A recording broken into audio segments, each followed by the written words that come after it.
With the assistance of Greenpeace, 4 of the world's largest meat producers agreed not to buy cattle from newly deforested areas of the Amazon. That doesn't count. The head of an energy company in China recently said of renewable and efficient energy, "We think that this is a new business for us, not a burden." And China now is becoming the leader in developing and manufacturing renewable energy equipment. That doesn't count? Yes, sure, they all count.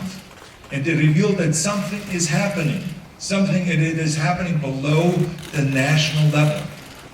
California, for instance, is working with cities and with states and provinces and regions and nations, including Mexican states, Canadian and Chinese provinces and European nations.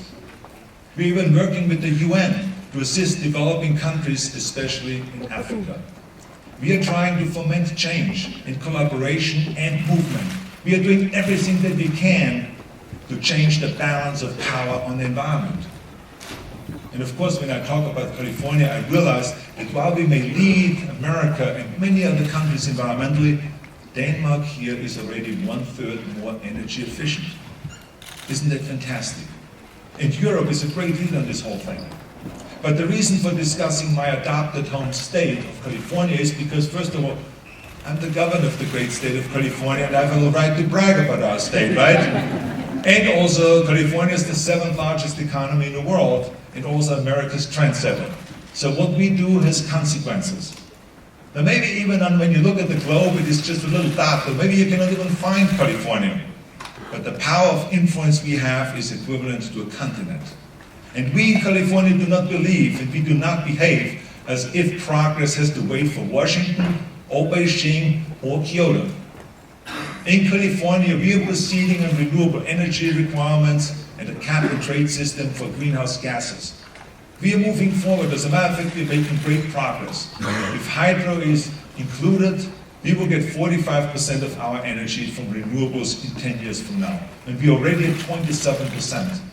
We are proceeding on the world's first low-carbon fuel standards and limiting greenhouse gas emissions from cars, which, by the way, the Obama administration has now just adopted. We are proceeding in a major way on clean tech, no matter what happens in Washington or in Copenhagen. Billions of dollars, nearly 60% of all venture capital in America flows to California. And this is creating the critical mass of money and intellect to develop new green technologies. Leaders from around the world are coming to California to see what we are doing. I took the French foreign trade minister to a business in San Francisco called Solarzyme, which was just recently named the most innovative bioenergy company. They've come up with a way to convert algae into fuel that is 90% cleaner than petroleum-based fuels. The US Navy has just signed an agreement with them and is going to use that fuel to power some of its ships. So from what I see in the research labs and venture capital startups around the globe, I believe that the world's businesses will move to solar and to wind and alternatives much faster than the people expect. Kenya, for instance. Kenya already gets nearly 3/4 of its power from hydroelectric and from geothermal. 3/4. And next month it will begin work on a $760 million wind farm that by 2012 will increase Kenya's power supply by about 30%. Now the uplifting thing is that the developing nations will be able to leapfrog into the green economy and skip the fossil fuel industrial revolution.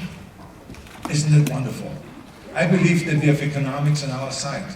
Since the supply of wind and sun and algae is unlimited, their prices will not jump.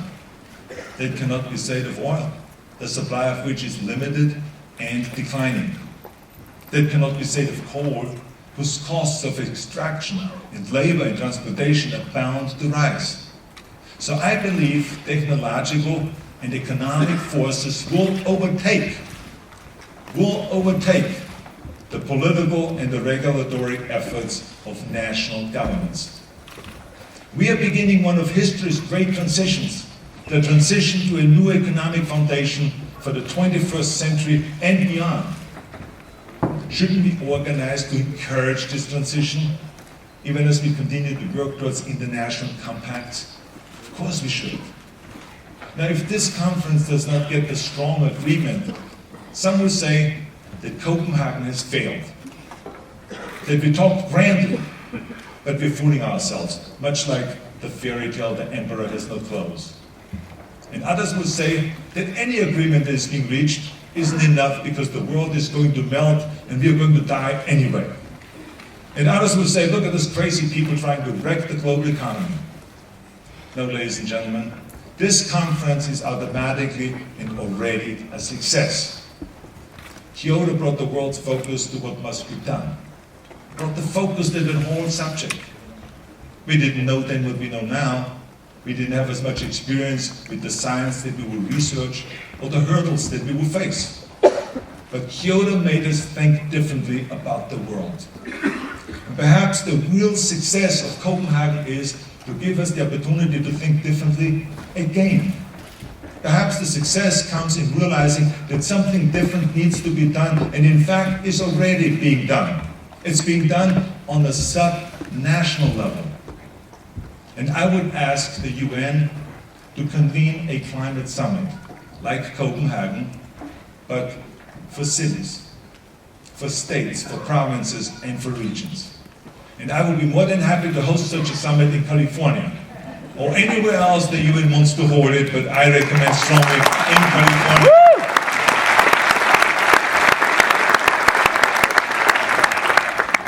People like coming to California. Love our state. So, ladies and gentlemen, the world's governments alone cannot make progress. The kind of progress that is needed on global climate change, they alone cannot do it. They need everyone coming together, everyone working together.